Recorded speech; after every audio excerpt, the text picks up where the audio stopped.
Hello guys, welcome back to IIT Prep Solution channel. Ee roju nenu cheppabode equation. The amount of Mg in grams to be dissolved in H2SO4 to liberate H2 which is just sufficient to reduce 160 grams of ferric oxide. ఈ question లో మనకి వాళ్ళు రెండు ఈక్వేషన్లు ఇచ్చారు. ఒకటి Mg plus H2SO4 gives less to MgSO4 plus H2 and ఇంకోటి ఏంటంటే Fe2O3 plus 3H2 gives less to 2Fe plus 3H2O.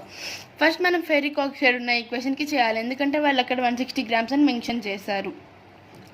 దీనికి మనం సబ్స్టిట్యూట్ చేయాలి, అంటే రెడ్యూస్ అన్నారు కాబట్టి H2 అనేది రెడ్యూస్ అవుతుంది. 160 గ్రామ్స్కి 6 గ్రామ్స్ వచ్చింది.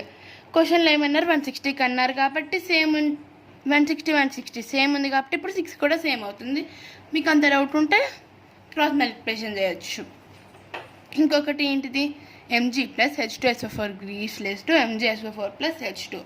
24కి 2 వచ్చింది. మనకి ఎంత వచ్చింది ఇక్కడ 6కి ఎంత చూడండి, ఇక్కడ 2 become 6 కదా, 2 into 3 అయితేనే కదా 6. అప్పుడు అలానే 24 into 3 ఎంత 72 grams అనేది మనకు ఆన్సర్ అవుతుంది. Thanks for watching this video. Please subscribe to our channel.